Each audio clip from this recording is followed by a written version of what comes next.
In this knowledge transfer session, we are going to go over configuring employee document management in ServiceNow HRSD. Employee document management is the electronic filing system for documents in ServiceNow HR.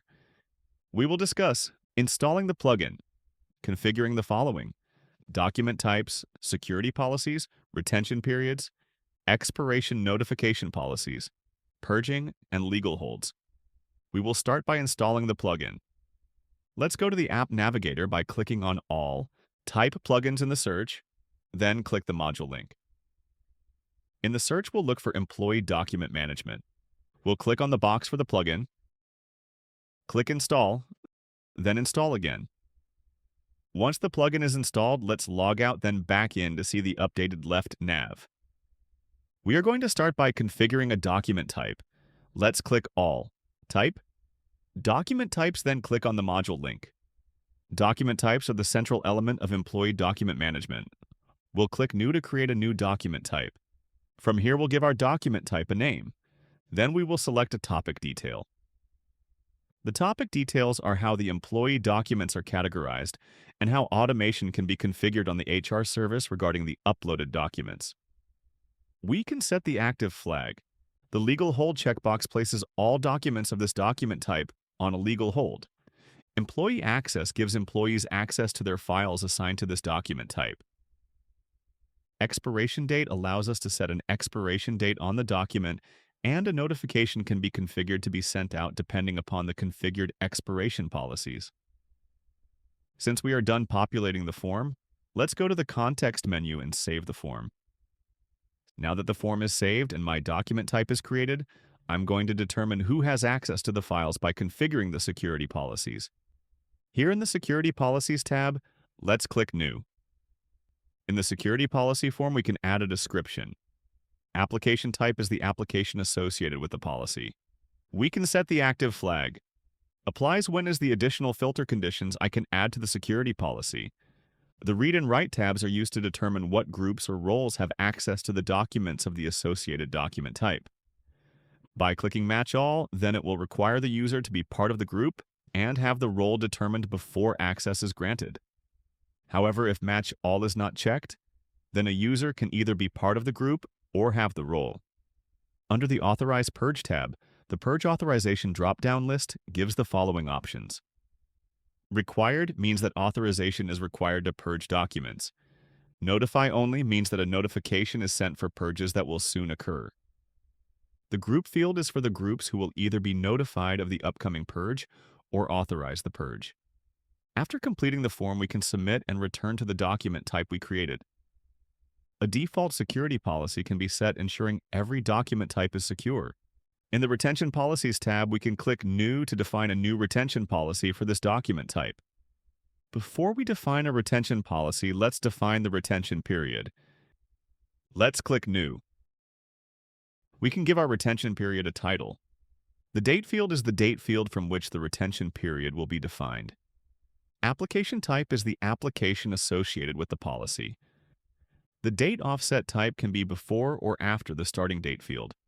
Offset unit defines the time duration units, whether it be days, months, or years. I will select months. Data offset quantity defines how many units of the offset unit will be the duration of the retention period. In this case, I will set it to 2 to represent 2 months. We can then submit and save our form. Now that our retention period has been defined, we can continue configuring our retention policy. HR criteria defines which user population this policy applies. Now let's submit the form. Since we selected the box for expiration date, let's define the expiration date, notification. Document type is the document type this notification acts on. We can give our policy a name. Order determines the order at which this policy runs if there are multiple policies for one document type. HR criteria defines which user population this policy applies. Applies when is the additional filter conditions I can add to the filter which this policy should act upon. By clicking Match Both, then it will require both the HR criteria and applies when conditions to be met. However, if Match Both is not checked, it will only require one of the conditions to be met, either HR criteria or applies when. Now that the form is saved, we can define who are the expiration notification recipients. Let's click New. We can give this a name. With date offset type, units, and quantity, we can define the time frame of when the expiration notification is sent out. We can define a recipient from fields on the document record or dot-walked fields. Or we can select a group or a set of groups to receive the notifications. Let's now submit the form. Now that we have configured a document type and the subsequent records related to the document type, we can configure automation on the HR service to automatically categorize documents to the specified document type. Let's go to the HR service configuration for general benefits inquiry. Here you see the option, Automatically Move Attachments. This option gets added to the HR service configuration when the plugin is installed. When set to true, it turns on the automation where documents are automatically assigned a document type and moved to the document management system once the HR case goes to close complete. Here I will select the employee document type to which the automation should tag the attachments for this HR service. Now, let's test what we have configured. First, as Jenny HR agent, I have a general benefits inquiry HR case for the employee, David warehouse worker. The HR case has two attachments. Here on the top right, you will see the UI action, Move Attachments. When the button is clicked, you're given the option to choose which document you will like to tag and move to the document repository. It is not till the attachments are moved is when they will be tagged. Let's select the first one. For topic details, inquiry is automatically selected because that is the topic detail of this HR service. Document type will show me all the document types for this topic detail to which Jenny has access according to the security policy. I'll select Benefits Employee Documents, the document type we created. I'll add an expiration date, then click Move Selected. This will move the document to the document repository. You'll note that there is only one attachment. The other attachment has been moved to the repository. You can find it here when I click More. Then click Employee Documents. Now that we have manually moved a document to the repository, let's test the automation. To test the automation, I'll close complete the HR case. Now that the case is closed complete, you will see from the info message that the attachment was moved to the employee document file. Here are the two documents.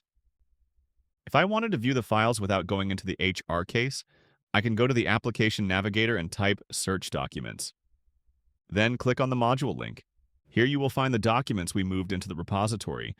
You can see here in the list view the purge date and the associated HR case if one was associated. I can also open the document record and gain further information. An employee document can be added to the repository without going through a case by clicking on New.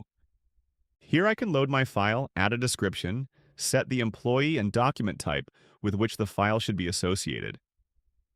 Let's say I wish to add a legal hold for this employee. I can go to David Warehouse's HR profile, then click Add Legal Hold. Select my reason and any comments. And now David's files will not be purged until the legal hold has been removed.